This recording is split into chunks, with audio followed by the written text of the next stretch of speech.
I want to thank you for being here this afternoon. I'm going to keep my prepared statements very brief because I think your questions really go to the crux of the matter. I'm going to share with you about 40 seconds of body-worn camera footage that captures some disturbing images. As Sergeant Williams stated, we had responded to an attempted homicide call, and in doing so came in contact with a few family members, the youngest being an 11-year-old juvenile. What you'll see on the body-worn camera is the juvenile is treated the same way that we would have treated any adult. And when you're dealing with an 11-year-old, it's inappropriate. So as an agency, we've got to have some tough conversations. We've got to have some tough conversations that include the community. It goes to the heart of what we're trying to accomplish right now with 21st century policing, taking a look at our policies. We need to look at everything from our hiring to our training to our supervision. What we're going to look at is when is it appropriate for discretion to override practice and protocol in dealing with an 11-year-old, and I hope to meet with the family later this afternoon. You need to take into account the situation, the young age, and respond accordingly. That being said, if we could dim the lights, I'll share the video. That's you. Okay.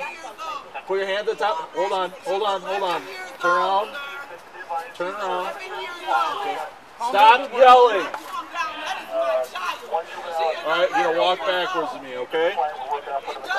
Okay, right there, right there, right there. Okay. Got him? Come back here. Put your right hand behind your back. No, you're fine. You're fine. You're all right.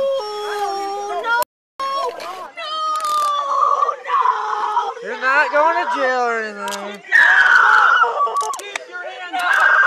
Quit crying. Yeah.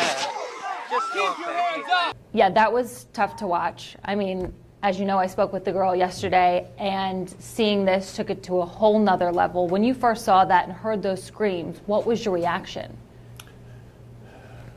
Instinctive. Literally physical. I mean, listening to the 11-year-old's response makes my stomach turn. It makes me physically nauseous. To say anything less than that would be insincere. So I hope to share that with her this afternoon. Let me say that I don't think that makes me unique.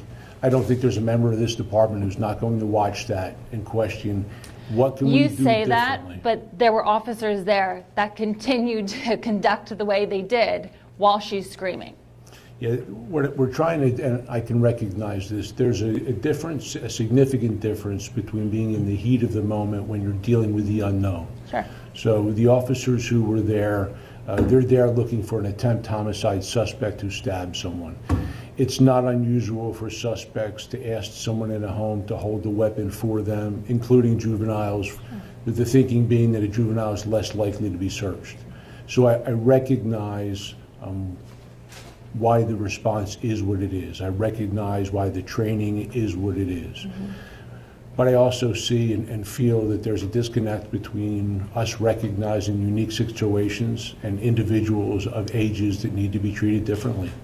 And I don't know what that age is. It's not a hard, fast number. It's recognizing when you think you're in potential danger and acting accordingly. And in this situation, I don't think we acted accordingly.